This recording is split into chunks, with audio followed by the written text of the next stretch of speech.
Jangan lupa daratan. Jangan lupa Allah menyelamatkanmu bukan berarti kau berhak. Kau diselamatkan cuma-cuma oleh anugerah, bersyukurlah dalam segala keadaan. Berterima kasihlah untuk segala sesuatu baik yang banyak maupun yang sedikit. Jangan tiba-tiba hati berubah. Di sini hati mulai menjadi kerak. Dia mulai mengeraskan hati. Saul sebenarnya nggak langsung, tapi dia lupa daratan maling kundang. Never forget, makanya kasih mula-mula penting membuat kita itu selalu ingat, aku ini bukan siapa-siapa. Mau jadi hamba Tuhan, jadi pengkhotbah, pendeta, gembala sidang. Jangan lupa, you're just a sinner saved by grace. Kau hanya orang berdosa diselamatkan oleh kasih karunia.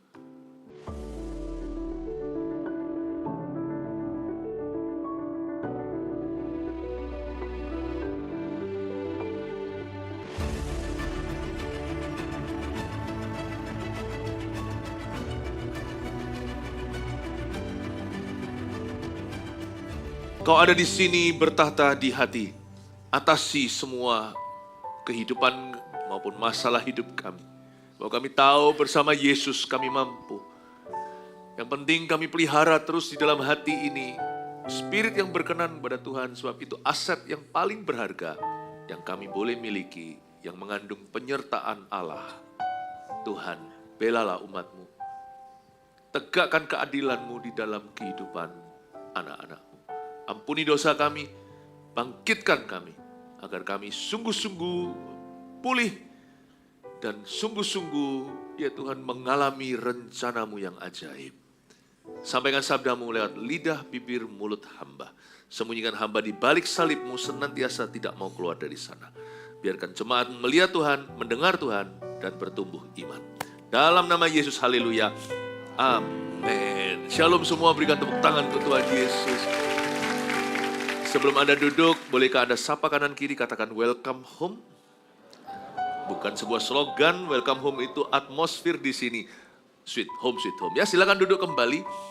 Cerita kehidupan di perjanjian lama, Samuel, Saul, dan Yonatan. Kita buka sama-sama 1 Samuel pasal 13, ayat 1 sampai 14. Nanti ayat-ayat saya baca, don't worry kalau Anda yang belum terlalu familiar dengan cerita ini atau perjanjian lama, nanti saya juga akan tuntun pelan-pelan. Nanti berapa ayat saya berhenti untuk jelaskan. Pelihara hati yang berkenan kepadanya. Ketidaktaatan Saul waktu orang Filistin datang menyerang, maka kita sekarang baca pasal 13 ayat pertama. Saul berumur sekian tahun ketika ia menjadi raja. 2 tahun ia memerintah atas Israel. Saul memilih 3.000 orang dari antara orang Israel. 2.000 orang ada bersama-sama dengan Saul di Mikmas dan di pegunungan Betel, sedang 1.000 orang ada bersama-sama dengan Yonatan di Gibea Benyamin, tetapi selebihnya dari rakyat itu disuruhnya pulang masing-masing ke kemahnya. Yonatan memukul kalah pasukan pendudukan orang Filistin yang ada di Geba, dan hal itu terdengar oleh orang Filistin. Karena itu Saul menyuruh meniup sangkakala di seluruh negeri, sebab pikirnya, biarlah orang Ibrani mendengarnya. Demikianlah seluruh orang Israel mendengar kabar bahwa Saul telah memukul kalah pasukan pendudukan orang Filistin. Dan dengan demikian, orang Israel dibenci oleh orang Filistin.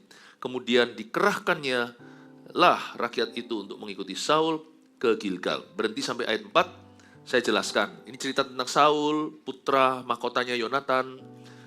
Ibadat tadi tentang Nabi Samuel. Kita akan pelajari bagaimana seseorang bisa kehilangan hati yang benar. Hati-hati dengan roh sombong juga, karena sombong itu atau kesombongan itu tumbuh pelan-pelan. Hati itu kalau miring sedikit 1 mili, jangankan 1 senti, 1 milimeter saja, itu ujungnya jembatan nggak ketemu kalau kita bangun jembatan. Itu bisa miringnya kilometer. Aset kita paling berharga itu bukan harta dunia atau bukan uang atau materi, karena itu bisa dicari. Ia datang pergi. Teman juga bisa silih berganti.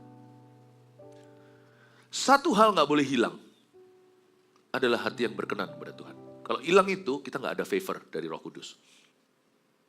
Favor dari Tuhan itu mencakup divine timing atau waktu ilahi. Lihat ya, orang itu kalau disertai Tuhan ya, bukan dia itu nggak punya masalah, tetapi dia itu selalu berjalan dalam kairos atau waktu ilahi. Kok bisa waktunya itu selalu tepat dalam hidupnya? Bukan berarti dia nggak punya tantangan. Dunia berkata dia lucky atau dia hoki. Nggak ada hubungannya sama keberuntungan, itu penyertaan. Selalu ada divine timing. Dalam hidup saya juga bersaksi, saya ngalami dan berkali-kali sehingga saya berkata, Tuhan yang gini jangan pergi loh dari hidupku. Dan Tuhan berkata, yang penting kamu jangan pergi dari aku. Karena hanya aku yang memiliki waktu ilahi. Divine timing. Belum lagi peace, damai sejahtera. Tapi juga yang namanya divine connection, koneksi ilahi. Saul masih berjalan di hal-hal demikian sampai dia berubah setia. Orang itu, saya akan tunjukkan kepada Anda bagaimana Saul murtad tanpa dia menyadarinya. Murtad kalau di Indonesia namanya pindah agama. Kemurtadan sudah terjadi di level benih. Kalau kita nggak hati-hati, makanya harus jaga hati setiap hari dengan segala waspada. Apa yang saya sampaikan ini akan berguna untuk menghindarkan Anda membuat kesalahan terbesar di hidupmu atau kesalahan-kesalahan besar. Apa yang saya sampaikan juga untuk menuntun Anda supaya Anda berhati-hati. Saya suka kata hati-hati dalam bahasa Indonesia lebih dari bahasa Chinese. Kalau bahasa Indonesia, Inggrisnya juga bagus, careful, ya kan? Care, dari care, peduli, full, ya, bukan full penuh, tapi kalau sesuatu itu kau anggap berharga, kau harus hati-hati, berarti kau harus peduli, jangan asal-asalan. Bahasa Chinese-nya dalam banyak hal, tulisan-tulisan karakter kanji itu bagus sekali, penuh hikmat. Tetapi kali ini, khusus yang soal hati-hati ini, saya kurang berkenan. Karena artinya xiaoxin. Hati-hati itu artinya kecil hati. Berkecil hatilah kamu. Jangan. Kita kecil hati, takut ambil resiko, wong iman itu penuh dengan resiko, kita main aman. Main aman malah hilang segala yang kau punya. Itu lihat, hamba 1 talenta disembunyikan bawah tanah, malah kehilangan segala-galanya. Bahasa Indonesia bagus. Hati-hati itu artinya double hati. Hati-hati. Kalau sesuatu itu berharga, kau harus hati-hati. Berarti kau harus pakai hati, pakai pikiran pula. Berhati-hatilah, double hati. Ditimbang-timbang di sana, didoakan dulu. Jangan ngawur. Saul tidak hati-hati menjaga urapannya. Ketika hilang, dia binasa. Anak pun mati terbunuh dalam peperangannya. Harusnya orang itu menang di peperangan kita, ini malah anak sendiri mati di peperangan ayahnya. Hati-hati ya. Saya nggak menyebarkan roh takut, tapi roh hikmat. Justru saya sebarkan roh iman, tapi iman yang penuh dengan tanggung jawab. Kita akan belajar dari Raja Saul gimana dia kehilangan Tuhan. Agar kita jangan. Saya akan tunjukkan lewat Raja Saul gimana dia itu murtad, bahkan sebelum dia jatuh. Bukankah Yesus pernah berkata di Wahyu, kamu sudah kehilangan kasih mula-mulamu. Ketahuilah betapa dalamnya kamu sudah jatuh. Kok bisa ya? Mereka belum berbuat dosa loh. Mereka belum jatuh dalam skandal. Tapi gereja tersebut sudah diperingatkan sama Tuhan. Tuhan bilang, kamu sudah jatuh di mataku. Jadi ternyata, seseorang itu bisa jatuh sebelum dia jatuh. Saya ulang. Kita itu bisa jatuh. Atau menunjukkan tanda-tanda akan jatuh sebelum kita jatuh. Kebaktian sebelum ini saya jelaskan. Bagaimana kita mesti hati-hati. Kalau kita melihat kehidupan doa kita mulai goyang atau kita mulai asal-asalan, itu nggak lama lagi tuh orang itu akan jatuh. Tinggal tunggu waktu. Itu namanya gejala atau gejala dini. Jadi ternyata orang yang kehilangan kasih mula-mula, dia nggak panas, nggak dingin, suam-suam kuku. Orang itu sudah jatuh, bahkan sebelum dia berbuat sesuatu yang menyebabkan kejatuhannya, sebelum dia berbuat dosa, sebelum dia ditangkap setan, sebelum dia itu melakukan, dia sudah jatuh di mata Tuhan. Makanya apa yang saya ajarkan ini sifatnya MRI. Ini CT scan ilahi. Ternyata ya, ada satu macam screening, kalau dokter lebih tahu, itu otak, ada seorang teman yang meninggal, itu turun-temurun ternyata. Ternyata nggak ada tanda-tanda apa, tiba-tiba, ini loh ada sesuatu, apa namanya itu, termnya dalam bahasa medisnya, ya, bahasa teologi saya ngerti. Ternyata bisa dicek di sininya semuanya, sampai pada titik di mana udah ketahuan nanti potensinya. Lihat apakah ada penyumbatan dan sebagainya. Padahal nggak ada apa-apa, orangnya baik-baik aja, flu aja kagak. Ini bukan takut-takuti, tapi kita nggak usah khawatir sih. Ya, kalau bisa ya oke, kalau enggak nggak apa-apa. Tuhan pelihara by God's grace dengan kasih karunia Allah, Anda akan sehat-sehat saja, katakan amin. Tapi ternyata kalau di dunia mahal yang gituan, Alkitab memberinya cuma-cuma. Firman Allah itu seperti MRI, pisau operasi, seperti katana, seperti samurai pedang itu. Bisa memisahkan antara tulang dan sumsum. dan sendi dan bisa menimbang-nimbang dan membeda-bedakan pikiran-pikiran orang, pikiran manusia. Bisa dia menyabit demikian slice-nya per slice-nya itu begitu detil sampai bisa tahu yang mana dari jiwa, yang mana dari roh orang itu, yang mana kemanusiaan, yang mana dari Tuhan. Semoga apa yang saya sampaikan ini membuat jalan Anda makin lancar, katakan amin. Pekerjaan Anda semakin diberkati, katakan amin. Rumah tangga Anda semakin harmonis, katakan amin. Makanya itu harus, nah sekarang ini kita hadap ke dokter Yesus. Lihat mulut saya, biarkan mulut saya menjadi pisau operasi atau katana itu. Saul berumur sekian tahun ketika ia menjadi raja, lebih tepatnya Saul berumur 30 tahun ketika dia jadi raja. Jadi cukup lama ternyata kemundurannya. Sekilas kita baca hanya beberapa pasal saja, tetapi ternyata Saul itu mengalami kemunduran, kemurtatan hingga dia itu binasa. Dia itu memerintah, tahu nggak? Siapa di sini tahu Saul memerintah berapa tahun? Memang tidak tertulis di Perjanjian Lama, tetapi di Perjanjian Baru di Kisah Rasul ada dituliskan salah satu sana dijabarkan bahwa Raja Saul memerintah Israel 40 tahun. Dia memerintah di usia 30, 40 berarti umur 70. Jadi nggak sekilas loh. Nggak sekilas loh masa hidupnya dia itu. Artinya dia itu bukan langsung jatuh atau Daud langsung naik gitu. Ia menjadi raja 2 tahun, ia memerintah atas Israel. Ya soal tahun-tahunnya nantilah kita nggak usah bahas sampai histori begitu ya. Tapi intinya cukup lama lah dia itu memerintah sampai dia mundur semua. Saul memilih 3.000 orang dari antara orang Israel dan 2.000 ada orang bersama dengan Saul di Mikmas dan pegunungan Betel. Sedang 1.000 orang ada bersama-sama dengan Yonatan di Gibea Benyamin. Tapi selebihnya dari rakyat itu disuruhnya pulang masing-masing ke kemahnya. Yonatan memukul kalah pasukan pendudukan orang Filistin yang ada di Geba, ayat 3. Dan hal itu terdengar oleh orang Filistin.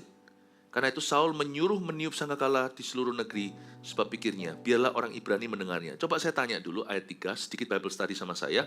Siapa yang memukul kalah pasukan orang Filistin di Geba? Saul atau Yonatan? Yonatan. Jelas ya? Yonatan. Benar-benar Yonatan yang pukul kalah orang Filistin. Ini adalah pertama kali bangsa Israel memberontak terhadap Filistin. Mereka mendeklarasikan kemerdekaan, proklamasi. Yang menyebabkan kekalahan besar atas musuh itu bukan Saul tapi Yonatan waktu itu. Mari kita lihat setelah ditiup sangkakala, semua orang tahu Israel menang perang. Ayat 4 kita lihat di mana Saul kesleo hati.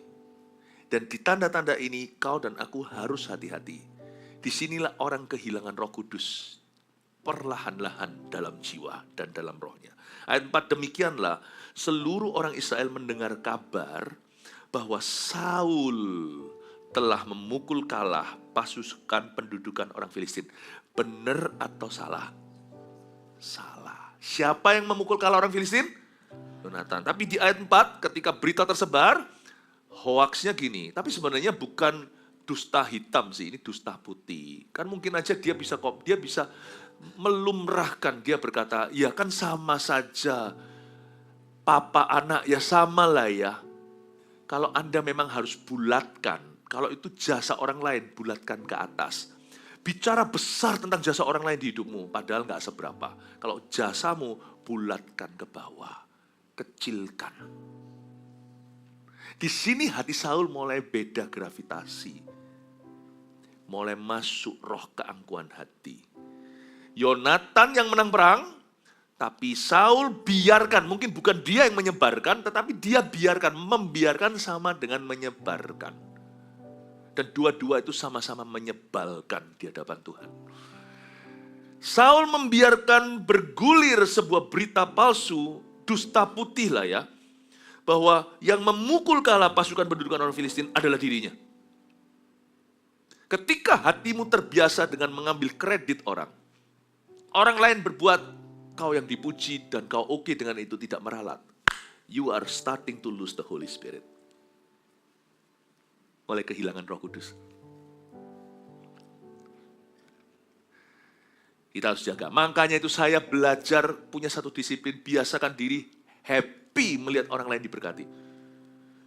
Saya kalau melihat orang lain diberkati, orang lain dipakai dulu, mayoritas easy for me, mudah bagi saya, kecuali minoritas, ada 1-2 mungkin saya lebih susah untuk menerima. Tapi saya belajar legawa berkata, saya bahagia untuk kamu. Congratulations, selamat. Saya tidak biasakan dosa Kain ada di dalam hati saya. Dosa iri hati. Dan ini juga ada loh di kalangan gereja hamba-hamba Tuhan kalau Anda hati-hati. Karena justru yang paling busuk, paling buruk adalah ragi orang Farisi ahli Taurat. Atas nama ministry segalanya, sesama rekan pelayanan, bisa jadi di dalam satu gereja. Saling gak suka, saling gimana, saling menjatuhkan. Orang yang punya sifat gitu, pelan-pelan Roh Kudus mulai gak kerasan tinggal sekamar di dalam hati orang itu. Karena Roh Kudus itu bukan roh iri. Roh Kudus itu roh kasih. Dan kasih tidak iri hati. Amin Bapak Ibu. Mau saya tunjukkan, ya, yang bagian tadi Saul memerintah berapa lama, nanti saya coba cek lagi ya. Saya ingat itu di Kisah Para Rasul.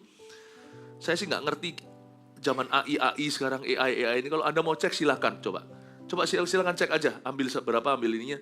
Saul memerintah berapa tahun? Tanya sama tante-tante di internet, AI namanya AI. Ya. Tapi intinya itu saya ingin menunjukkan pada Anda bahwa perlu waktu untuk jatuh. Dia nggak jatuhnya semalam itu tuh nggak. Nah, saya tunjukkan erosinya di mana supaya Anda juga harus hati-hati jebakan-jebakan ini di dalam jiwamu. Berapa? 40 years, betul kan? Nah, saya nggak salah kan? AI bilang gitu, Susu sudah bilang dari tadi. Betul ya, 40 ya? 40 tahun. Dia umur berapa dia memerintah ya? 30, betul ya? Saya nggak salah dari tadi berarti ya. Ya, samar-samar pada saya belum cek lagi, karena ini semuanya ngalir ya, 30, 40, berarti dia sampai 70 ya dia mati itu ya. Itu di Kisah Para Rasul berapa itu? Yang dia 40 tahun memerintah itu di Kisah Para Rasul. Itu salah satu khotbahnya Stefanus atau? Hah? Iya, Kisah Rasul 13, ayat 21. Bunyinya? Nggak berbunyi. Ya udah gitulah, kira-kira. Oke, pokoknya ada ya. Oh ini dia. Kemudian mereka meminta seorang raja dan Allah memberikan kepada mereka Saul bin Kish dari suku Benyamin 40 tahun lamanya. Iya, ini dia. Thank you, puji Tuhan. Ya, makasih, sampaikan salam saya ke tante itu tadi ya. Oke. Nah gini caranya kita pakai AI. Sebagai asisten aja, pewahyuan nggak bisa dari internet. Nggak bisa dari intelligent, artificial. Pewahyuan harus dari Tuhan. Untuk menjabarkan, mengupas jadi aplikasi dalam hidup Anda. Nah, untuk informasi-informasi tambahan gini silakan Anda pakai teknologi sedikit. Saya kasih pesan-pesan gimana caranya memakai. Jangan dibalik. AI tidak ada nyawanya. Nyawa kita itu pada Tuhan. Ya, oke, puji Tuhan. Haleluya. Sampai mana kok sampai AI? Dan saya mau tunjukkan bahwa perlu waktu untuk jatuh. Erosi ini harus kau jaga. Demikianlah seluruh orang Israel mendengar kabar ayat 4 bahwa Saul telah memukul kalah pasukan pendudukan orang Filistin, dan dengan demikian orang Israel dibenci oleh orang Filistin, kemudian dikerahkanlah rakyat itu untuk mengikuti Saul ke Gilgal. Gini ya ceritanya ya, ini saya tambahkan 1-2 pewahyuan. Jadi orang Filistin tuh oke sama bangsa Israel sampai bangsa Israel mendeklarasi kemerdekaan. Setan itu oke with you sampai Anda berkata, aku tidak mau layani kamu lagi. Sampai Anda tunjukkan keberanian untuk ikut Tuhan. They are okay with you, but they start hating you once you are free. Sekali Anda bebas. Aneh ya, ada sebuah sifat setan itu dalam diri orang juga. Kita bantu orang, kalau dia lemah kita kasihani. Tapi sekali dia kuat, jadikan musuh. Kita doa Tuhan kirim pengerja, atau kita doakan supaya kita memuridkan. Sekali murid itu jadi melebihi gurunya atau menyamai, kita merasa tersaingi. Dulu waktu muridkan itu motivasimu apa? Mengerdilkan. Banyak orang juga bermental gitu ketika kita memberikan sedekah, kita kasih. Tapi ketika orang itu mulai sukses karena dia menabung. Karena dia benar-benar mengelola. Dulu disekolahkan dia tidak punya apa-apa, tapi sekarang dia mulai jadi pengusaha yang berhasil lagi. Lalu mulai kita berkata, mulai kita mencibirnya. Gereja kecil kita tolong. Tapi gereja kalau mengelola talenta, tidak geger soal nggak perlu. Melakukan bagiannya dan Tuhan berkati, apalagi gereja yang memberi. Sekali gereja itu mulai menjadi besar dan bertumbuh, kita merasa gereja seperti itu, ya Apalah-apalah kita mulai mencibir dan kita mulai tidak lagi menunjukkan dukungan kita. Sebenarnya ya, sifat itu adalah sifat setan. Setan gak apa-apa sama kita kalau kita tetap lemah. Sekali kita kuat, dia sikat kita. Jangan heran ada orang berkata, kenapa ya dulu aku gak waktu kalau aku mau dekat sama Tuhan banyak pencobaan. Saya mendingan dekat sama Tuhan banyak pencobaan daripada saya ikut setan. Karena saya tidak dicobai. Saya kalau ikut setan, saya yang mencobai. Kenapa saya mau pelayanan banyak gangguan? Ya mending lah. Daripada saya nggak pelayanan, hati saya sudah hampa. Kalau kita itu, kenapa setelah kita mentas, kalau kita tenggelam, kata diselamatkan. Lalu ketika kita mulai kering, ya bukan kering kerontang, kita mulai kering bersih, kita sudah mandi, lalu habis itu kena ciprat air, kita kerasa. Tadi waktu tenggelam, kita nggak ngerasa basah. Ya karena kita sudah tenggelam. Sebenarnya loh, tidak ada cerita orang dekat Tuhan banyak pencobaan. Orang dekat gak dekat Tuhan. Hidup ini penuh pencobaan. Bedanya hanyalah ada Tuhan atau tidak. Tapi lebih terasa, waktu kita mendekat sama Tuhan, pencobaan itu jadi lebih terasa. Bukan berarti baru ada. Nah, bangsa Israel dari dulu dijajah orang Filistin. Orang Filistin itu kejam sekali. Mereka memonopoli. Yang punya besi itu hanya orang Filistin. Yang punya logam, mereka semuanya itu punya kayu, punya jerami. Mereka dibawa terus taraf kemiskinan karena mereka dijajah.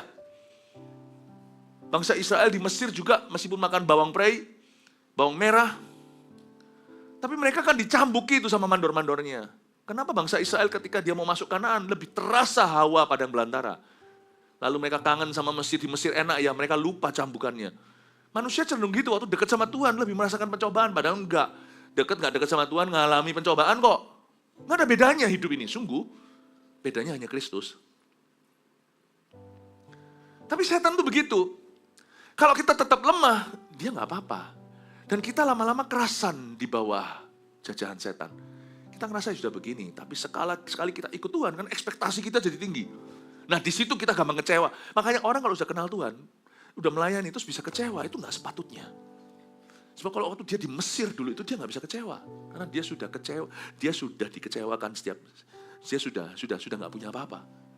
Jangan lupa daratan. Jangan lupa Allah menyelamatkanmu bukan berarti kau berhak.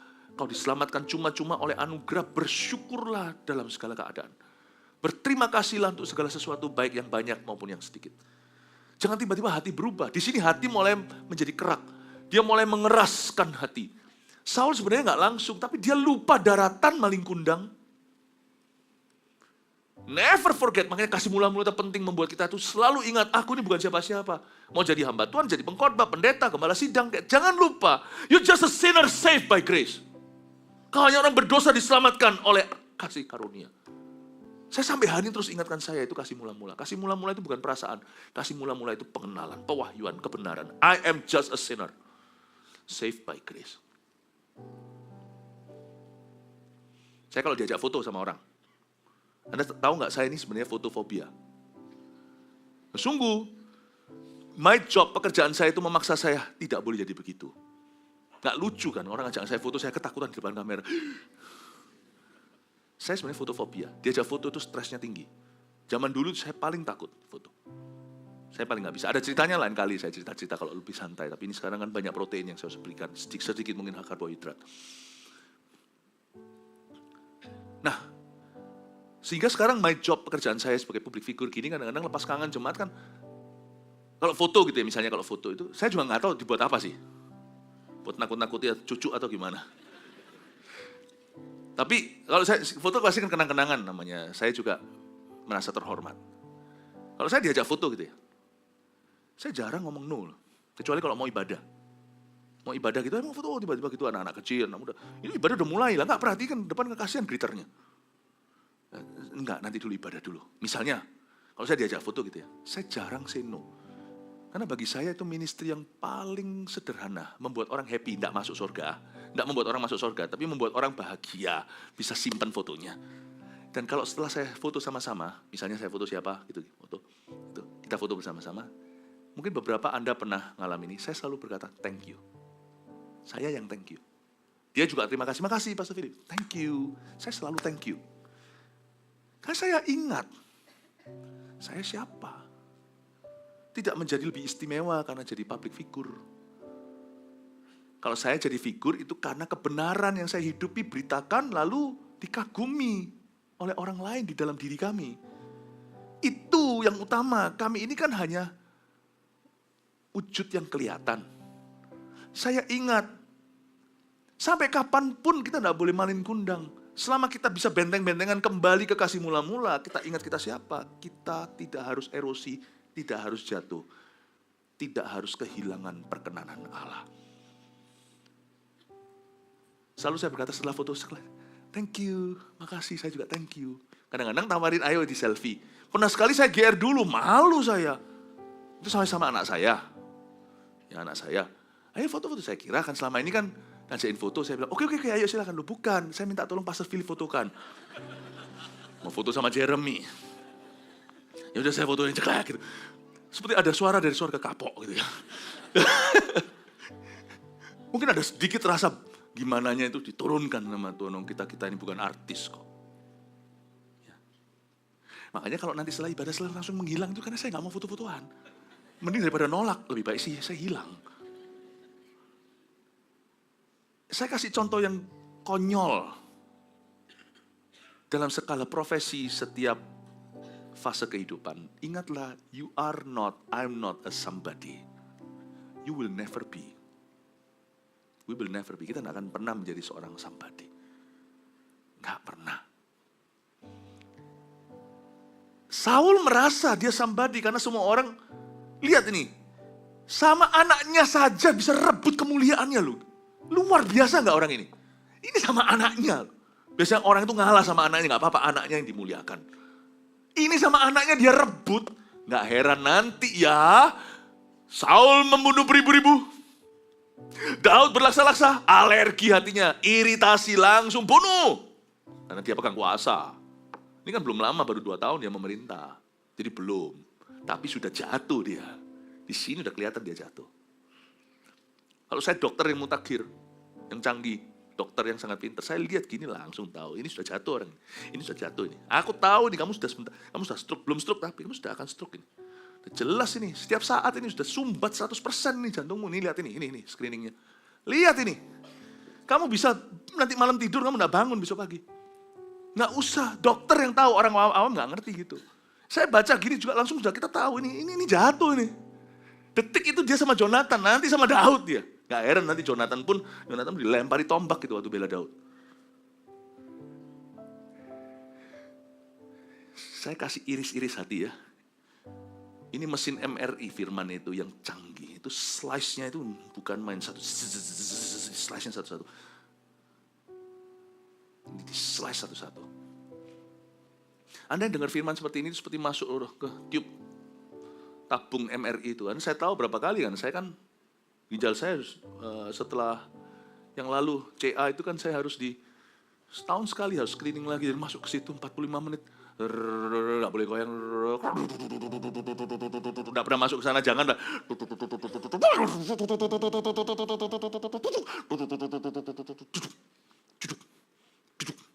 Saya nggak boleh goyang ulang.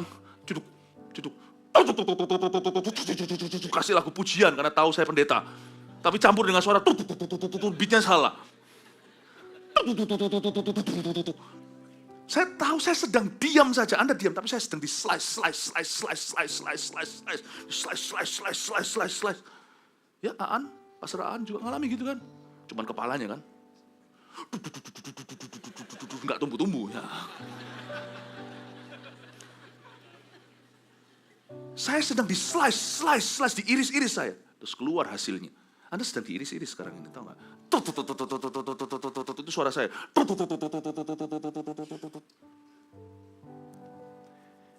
Supaya jangan Anda jatuh. Supaya berkat Tuhan jangan tercuri dalam hidup. Katakan kanan kiri, supaya berkat Tuhan jangan tercuri. Setan kayak gitu. Sifatnya kayak gitu. Makanya kalau orang nolong orang, kalau nggak tulus itu jangan nolong dari awal. Orang kalau dukung misi, dukung gereja, nggak tulus, oh gereja udah besar, nggak perlu apa sih. Emangnya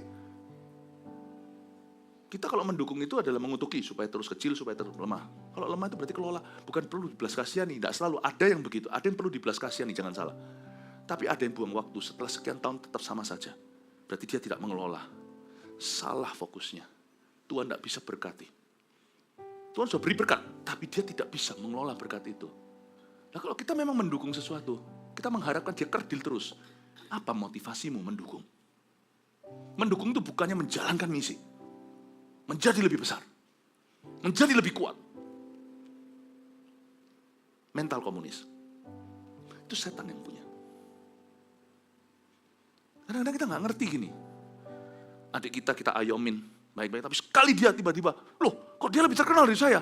Followernya banyak. Langsung kita bermusuhan. Loh, tadinya kita doakan. Setan tuh gitu. I'm okay with you. Kalau kamu lemah loh ya. Kalau kamu selalu membutuhkan saya, kamu selalu kecanduan sama aku. Sekali kamu bebas, aku akan habisi kamu.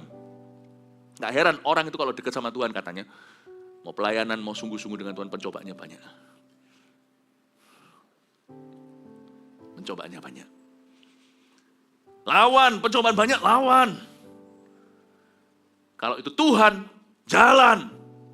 Jangan pedulikan. Kalau itu Tuhan Yesus yang kita gapai di depan. Pencobaan, makan. Aneh, semua orang suka sama saya. Sekali saya sungguh-sungguh, waktu saya bertobat tahun 92, semua orang memusuhi saya. Kawan-kawan saya orang Hong Kong. Saya kan sekolah di Kanada waktu itu multi budaya. Orang-orang Taiwan, orang semua tiba-tiba serentak tanpa mereka saling mengenal, semua memusuhi saya. Bukan karena saya jahat, bukan karena saya berbuat jahat, tapi tiba-tiba selalu ada aja yang mereka nggak suka. Kamu terlalu fanatik lah, apalah. Saya heran, saya bilang, kenapa aku dekat Tuhan kehilangan teman? Tuhan berkata, mereka bukan temanmu. Karena sekarang kamu lahir baru. Oke, mengerti aku. Saya dapat temannya di CG istilahnya. Ya. Jadi Anda yang belum ber-CG, silakan cepat ber-CG. Haleluya, amin. Belajar sesuatu, amin, Bapak Ibu. Lanjut lagi ya. Ayat 5, adapun orang Filistin telah berkumpul untuk berperang melawan orang Israel dengan 3.000 kereta, 6.000 orang pasukan berkuda. Pasukan berjalan kaki sebanyak pasir tepi laut. Mereka bergerak maju dan berkemah di Mikmas di sebelah timur Bet Awen. Ketika dilihat orang-orang Israel bahwa mereka terjepit, sebab rakyat memang terdesak, maka larilah rakyat bersembunyi di gua, keluk batu, bukit batu, liang batu, dan perigi tepuk jidat aku. Waktu baca, nggak ada tepuk jidat aku itu bukan ayat ya, itu komentator. Saya baca ayat 6 ini, umat pilihan kok gini kelakuannya. Orang kalau penuh Roh Kudus nggak mungkin dia lari, bersembunyi di goa, di keluk batu, di bukit batu. Itu bukan bukit batu adalah Tuhan, ini bukan. Ini liang batu, perigi. How low can you go? Kita orang Kristen itu anak raja. Istilahnya, kalau perlu, Tuhan mengubah warna darahmu sehingga kalau nanti lab test kemudian hari, suster lari. Kenapa darahnya biru? Orang Kristen gak boleh lari dari masalah. Orang Kristen tidak boleh slow itu. Anak cucumu tidak akan minta roti. Saya tadi di ibadah salah satu saya jelaskan, kebaktian pertama malahan. Seorang hamba Tuhan harus tunjukkan teladan dulu. Lalu jemaat semua juga begitu. Kita tidak murahan buka mulut, aku perlu ini, kamu tidak mau ngasih. Pinjemin ya. Kalau itu soal kita loh ya. Kita tidak akan buka mulut. Jangan jadi orang Kristen atau hamba Tuhan yang proposal. Minta singgung-singgung, sindir-sindir, baik lewat pembicaraan, lewat khotbah segalanya, aku butuh apa. Muak loh. Jangankan jemaat, kita hamba Tuhan di sini muak dengar yang gituan. Karena kita tidak begitu. Jangan jadi hamba Tuhan murahan, jangan jadi orang Kristen murahan. How low can you go? Ke keluk batu. Keluk batu itu pit, stone pit, bukan armpit. Itu di ketiaknya batu. Jangan sembunyi di situ. Orang Kristen kok kayak begitu sifatnya. Semuran banget. Miliki sedikit respect dong terhadap sendiri. Miliki sedikit wibawa gitu loh. Saya ajari sama anak-anak saya dari mereka kecil. Anak-anak belajar memberi. Dari kecil mama papa tidak langsung, ini kamu harus belajar. Saya ajari mereka, ngomong sama mereka papa mamanya, begini cara kamu mengelola hidupmu. Sampai usia tertentu sesuai dengan kemampuan mereka. memahami di usia itu, kami ajari mereka untuk punya sifat seorang anak, seorang raja. Aku anak raja, engkau anak raja. Kita semua anak raja. Saya ajari. Kalian harus sekolah. Baik, belajar. Apa yang merupakan hobi? Papa mamanya ajari mereka, kamu harus belajar harpa, Vanessa. Jeremy belajar saxophone. Kamu harpa dan piano. Jeremy belajar saxophone dan juga drum. Warren belajar drum dan cello. Mamanya sudah beritahu dari awal, kamu nanti belajar semuanya tidak untuk cari uang. Kamu belajar semuanya untuk dipersembahkan talentamu untuk menyembah Tuhan. Nanti kamu harus bisa cari nafkah sendiri. Kamu jadi apa? Anak Tuhan, mau jadi apa? Mau jadi apa? Mulai ditunjukkan. Kelas 6 SD, anak saya yang pertama yang sudah menikah. Dia harus clipping. Zaman itu kan belum media gimana. Dia clipping semuanya. Kira-kira apa aja karir di luar sana, imajinasi. Bukan main game terus. Diajari mau apa, mau ini, mau itu. Lalu habis itu diberikan pelajaran juga, maksudnya mulai usia SMP. Kalau kami liburan, kami sekalian cari universitas terkenal di kota tersebut. Kita survei ke sana ngambil nggak sampai setengah hari, berapa jam doang. Dia masih SMP, masih SMA. Belajar lihat kira-kira apa. Nanti kamu dari sekolahmu, kamu cari nafkah. Dari apa yang kamu pelajari, kamu nggak boleh asal-asalan. Kamu harus punya mimpi, tapi mimpimu nggak boleh mulu-mulu. Kamu beritahu papa mamamu punya wawasan. Tak tunjukkan. Ini pekerjaan di luar sana. Om, tante, ini segala tanpa sebut nama. Ini berhasilnya gini, ini gagalnya begitu. Oke, mengerti. Saya ajari lagi sesuatu. Kamu harus punya kehidupan untuk memberi. Setelah Xinjia misalnya, kaum Tionghoa, selesai duduk itu, mereka bukan, wow, angpaunya. Mereka enggak tahu, papa mamanya memberi angpau lebih banyak daripada menerima. Anak kami 3. 3 banyak berarti kita dapat ya. Anak orang lain 5. Kadang-kadang 3 terima anak-anak saya. Dikasihkan anak orang 1. Pemberian kami lebih besar daripada 3 itu digabung.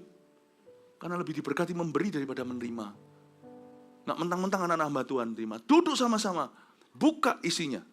Pertama-tama langsung ada amplop masing-masing. Yang kami deklarasikan di gereja. Amplop persembahan persepuluhan. Anak-anak saya masukkan ke sana. Tutup semuanya. Hari Minggu itu pertama mereka bawa di kaki Tuhan. Lalu biasanya anak saya satunya lagi ambil amplop. Ini kasih untuk grandpa, grandma. Atas inisiatif sendiri. Ya, 3 begitu, tapi dimulai inisiasi waktu itu dengan anak kami yang jadi hamba Tuhan. Sekarang saya lihat dia begitu, saya tahu aman dia dalam pelayanan. Ini untuk grandpa, grandmanya. Untuk opa omanya. Aku mau pergi kasih ke opa oma. Ini uangnya. Nah harus loh. Nanti mama papa, mami daddy, mama papa ini kan sebagai anak yang kasih. No. Aku juga mau sebagai cucu dia kasih. Oke. Saya beritahu sama mereka. Di mana ada mantova. 5.000 makan. Kalian tidak akan minta-minta roti sama orang. Kalian gak bisa kerja apa-apa. Kamu bisa lesi orang gini. Inggrismu bagus. Kamu minimal bisa mencari nafkah. Saya beritahu kalian semua. Di mana ada seorang mantova. 5.000 orang akan makan roti dan ikan. Mereka lihatin saya. Lalu habis itu mereka belajar.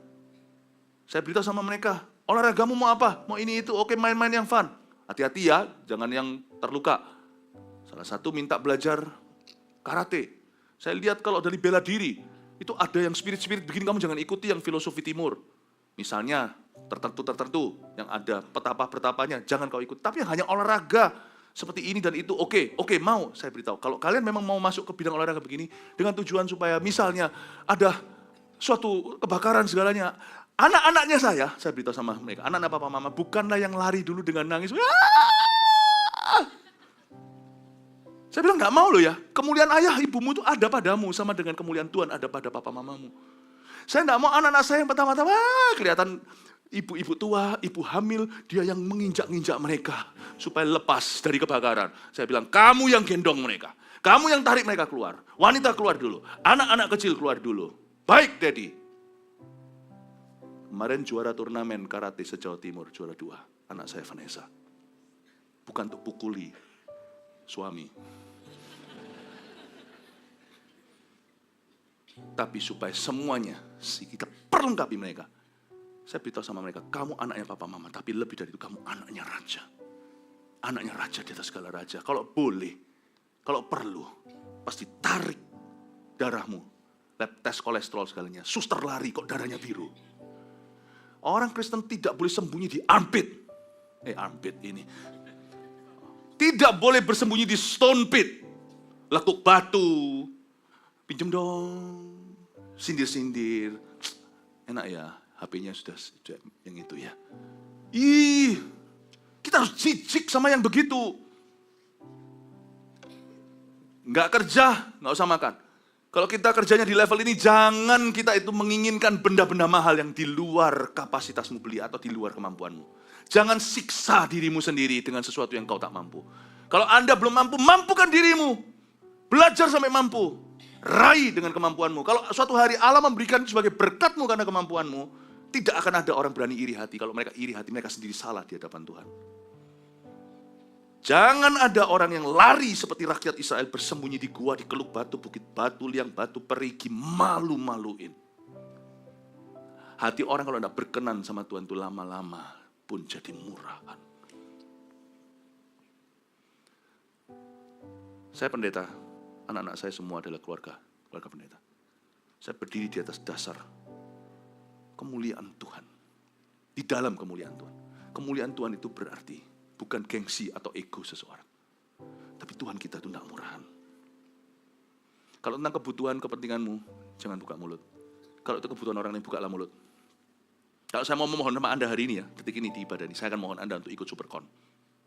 Bukan untuk saya itu. Untuk Anda sendiri. Super Conference di Jakarta itu nanti bulan Juni. Kalau saya minta sesuatu, minta untuk dirimu. Kebutuhan orang lain, buka mulut. Ya, misi, buka mulut. Tapi kalau untuk pribadimu, aku tidak akan bersembunyi di lekuk batu. I'm not low. I'm a child of the king. Aku anak raja. Amin Bapak Ibu Saudara. Jangan pernah sombong jadi orang. Jangan minder sama siapa-siapa. Yang penting atas sampai bawah yang ada pada badanmu, itu semua adalah anugerah Tuhan dan itu halal semua. Jangan takut sama orang. Nggak perlu kau ingini apa yang mereka miliki. Pelihara hati yang berkenan pada Tuhan itu juga pelihara hati yang konten. Hati yang bangga dengan apa yang Tuhan sudah beri, tidak mengingini yang Tuhan belum berikan. Hati yang senang kelihatan orang lain diberkati, dipakai Tuhan. Hati yang memperlengkapi dirinya. Yesus cukup untukku, bukan Yesus plus-plus. Itu gengsi yang diperbolehkan. Saya ngomong sama anak-anak saya. Apapun terjadi, tidak merengek-rengek minta roti. No, I don't allow you. Ever. You're my children. No, lebih tepatnya, you're God's children. Amin Bapak Ibu Saudara. Saya rasa yang kayak gitu, oke, itu yang disebut sebagai kemuliaan Tuhan. Tuhan itu mulia, berarti kita tidak boleh murahan. Jangan bersembunyi di keluk batu. Di bukit batu, liang batu dan perigi. Itu malu-maluin. Saya waktu baca gini, saya malu loh. Bangsa Israel itu katanya bangsa pilihan kok bisa begini kelakuannya. Lari seperti tikus. Seperti hama. Tapi ya itulah, karena memang hatinya sudah salah. Karena mereka tadi kan minta-minta raja. Kan mereka bilang gini, kalau ada raja beres sudah. Kan gitu kan? Coba Anda sekarang lihat ya. Malah ada orang Ibrani yang menyeberangi arungan sungai Yordan ayat 7 menuju tanah Gad dan Gilead. Sedang Saul masih di Gilgal dan seluruh rakyat mengikutinya dengan gemetar. Malah ada orang Ibrani, bla bla bla. Waktu saya baca begini, bukannya bangsa Israel berkata, kami mau punya raja seperti tetangga. Nggak cukup punya Tuhan. Nah sekarang punya raja, nggak beres tuh. Orang itu hatinya nggak berkenan ya. Dia pasti akan memberhalakan sesuatu di atas Tuhan. Nah sekali dia kena masalah, apa yang dia berhalakan tidak bisa tolong dia. Dia cari berhala berikutnya. Nah itulah tanda orang nggak berkenan pada Tuhan. Orang nggak berkenan pada Tuhan pasti ada berhalanya. Dan berhala itu menggantikan Tuhan sementara. Nah waktu dia kena masalah, kecentok masalah nih, dia pasti akan mencari berhala berikutnya. Berhala berikutnya tidak ada, yaitu dia ke keluk batu, ke bukit batu, cari jalan pintas yang mudah. Dan ketika dia mulai pergi ke situ, kita tahu bahwa hatinya tidak berkenan. Di sini harusnya Samuel bisa tertawa. Katanya kamu kalau udah ada raja beres hidupmu. Orang kan bilang gini, kalau aku punya duit, aku happy. Setelah punya uang, sakit. Ada orang setelah sakit, dia berkata kalau aku sembuh, aku akan melayani. Setelah dia sembuh, yang enggak tuh berubah hidupnya. 10 orang kusta, 9. Apapun juga kalau Tuhan bukan destinasi, tapi Tuhan hanya transit doang. Nanti suatu hari, kita nggak akan pernah merasa cukup dengan apapun itu yang kita pegang. Aku kalau sudah menikah, beres sudah setelah pernikahan, digebukin sama suami. Atau suami istri malah justru akhirnya udah berkata, tahu gini aku nggak merit. Lebih bahagia jadi bujangan meskipun tidak menikah selamanya daripada saya menikah yang salah, neraka di dunia. Orang itu nggak pernah puas, selalu cari next-nya. Karena waktu dia sampai ke next-nya itu, dia alami tanpa Tuhan, dia nggak merasa, dia merasa belum sampai ke tujuan. Nah ini tanda kalau orang itu sudah tidak berkenan pada Tuhan. Tuhan membuat rohnya, dengar ini, penasaran. Sampai ke tujuan yang dia angan-angankan. Sampai di situ, nggak happy aku. Barang tidak membuatmu happy. Promosi tidak membuatmu bahagia. Bukannya katamu ada raja sudah beres hidupmu, ternyata enggak tuh. Ia menunggu 7 hari lamanya, ayat 8, sampai waktu yang ditentukan Samuel. Tapi ketika Samuel tidak datang ke Gilgal, mulailah rakyat itu berserak-serak meninggalkan dia. Saul itu, waktu semua orang Israel lari dari Filistin, Saul di mana? Coba lihat, Saul di Gil. Saya tunjukkan Gilgal itu apa. Saul itu pertama kali diurapi sama Samuel itu di Rama atau kota kampung halamannya Samuel. Tapi orang Israel belum tahu dia diurapi itu diam-diam. Enggak di depan banyak umum. Tapi di Gilgal, Saul itu diumumkan, ditahbiskan. Ada penobatan penobatan Raja Saul secara nasional itu di Gilgal. Nah, waktu bangsa Israel lari sampai dengan cara yang memalukan, larinya itu nggak ada harga diri. Dia menjatuhkan harga dirinya, padahal umat pilihan itu nggak boleh begitu. Umat pilihan itu berdarah biru. Tapi waktu dia lari, waktu semua orang bangsa Israel lari, Saul di mana? Saul di mana Bapak Ibu? Di Gil, tempat dia dinobatkan. Lihat kalau orang hatinya sudah mulai tidak berkenan. Dia selalu mau diam di memori indah masa lalunya. Salah Saul. Kalau Anda baca perkumpulan Filistin itu sudah ada di mana, kamu jangan di Gilgal. Balik kucing aja kembali ke former glory. Kemudian di masa lalu, dulu aku melayani Tuhan. Dulu aku Kristen. Dulu aku pernah ke gereja. Orang trauma kan gitu, aku sudah kapok. Aku udah jerah. Semua gereja sama. Pernah ke semua gereja enggak? Untuk ngomong kayak gitu. Semua orang Kristen sama. Semua pendeta sama. Pernah kenal semua pendeta, semua orang Kristen kagak? Enggak lah. Aku sudah pernah. Orang yang selalu kembali ke trauma masa lalu atau glory masa lalunya adalah orang yang sudah berhenti berkenan kepada Allah. Aku pernah dipakai Tuhan begini. Ya pernah. Tuhan tidak punya mantan. Pertanyaannya, kau dipakai Tuhan atau tidak hari ini? Saul itu masih tinggal di Gilgal. Menikmati memori indah ketika dia dinobatkan. Saul, sekarang bukan waktunya untuk berangan-angan atau untuk nostalgia.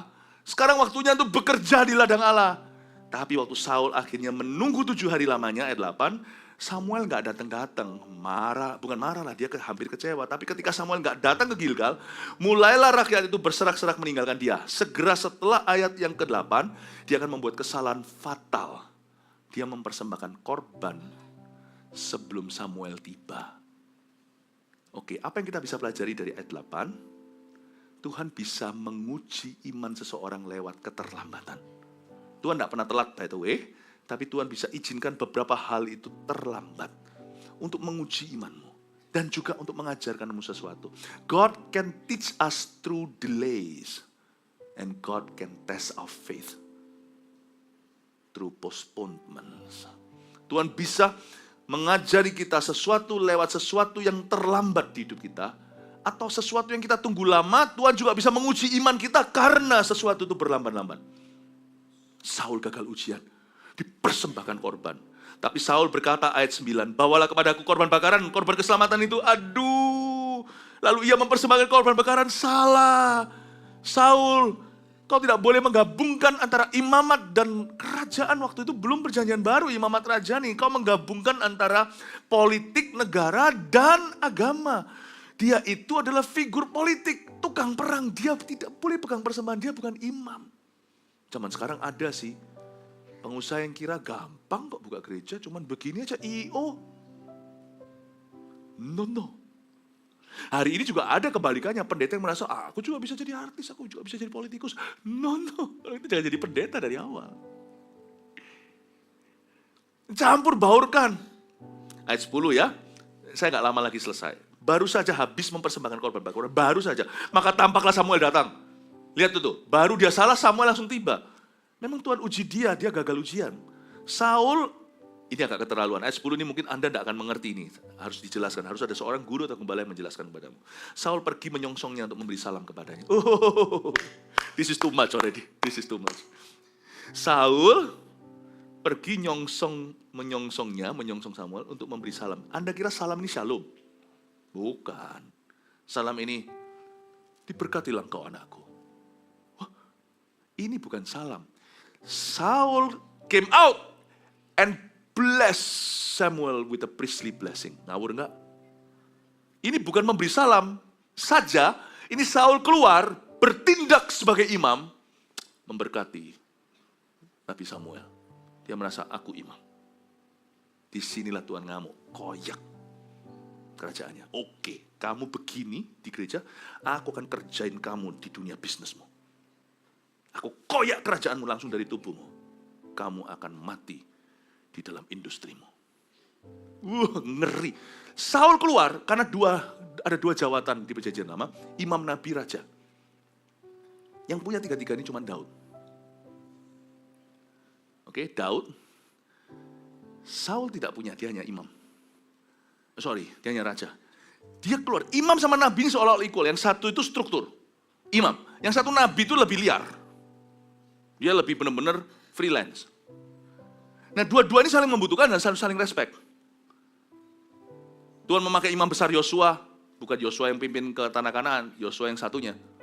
Zerubabel segala untuk membangun itu. Imam Esra itu luar biasa. Ini saya lain kali kalau cerita tentang Esra, Anda akan terkejut. Ini kita juga punya Esra, tapi Esra worship leader. Yang ini Esra laki-laki di Alkitab. Ini luar biasa. Imam, tidak ada yang satu jawatan lebih hebat. Enggak, tergantung orangnya. Orangnya itu ngikut Tuhan kayak apa. Saul setelah mempersembahkan itu, dia merasa, aku juga bisa jadi pendeta. Keluar-keluar ketemu sama Samuel, ngasih priestly blessing. Itulah salam artinya, memberinya berkat imamat. Samuel langsung berkata, are you crazy? Disitulah Samuel berkata, kamu kira kamu orang kaya. Kamu kira kamu pengusaha. Kamu kira kamu siapa? Di tempat kerjamu lah Tuhan akan kerjain kamu. Habis kamu. Telat sudah. Di titik itu no turning back. Udah gak bisa muter dia. Udah gak bisa berubah haluan. Tuhan sudah murka, bye-bye. Saya gak bisa selesaikan semua ya, maafkan. Mestinya kalau diterusin lagi ini satu-satu bisa dalam sekali. Tapi apa boleh buat, ibadah hanya sekian waktunya lamanya. Lain kali ya. Tapi ini cukup untuk dicerna. Cukup untuk membuat Anda dan saya introspeksi selalu, termasuk saya. Jalanlah hati-hati. Karena hari ke depan banyak berkat-berkatmu menanti. Jangan sampai satu pun berkat itu tercuri oleh si jahat. Karena Anda tidak mengerti jalan-jalan Tuhan. Jesus love you, Tuhan mengasihimu. Semoga hidupmu semakin hari semakin dikuduskan. Emas, perak, permata bukan itu yang terutama. Tapi hati yang kudus dan berkenan pada Allah, itu aset yang paling berharga. Amin Bapak Ibu. Yang percaya, yang diberkati katakan amin. Tuhan Yesus memberkati. Mari kita semua bangkit berdiri.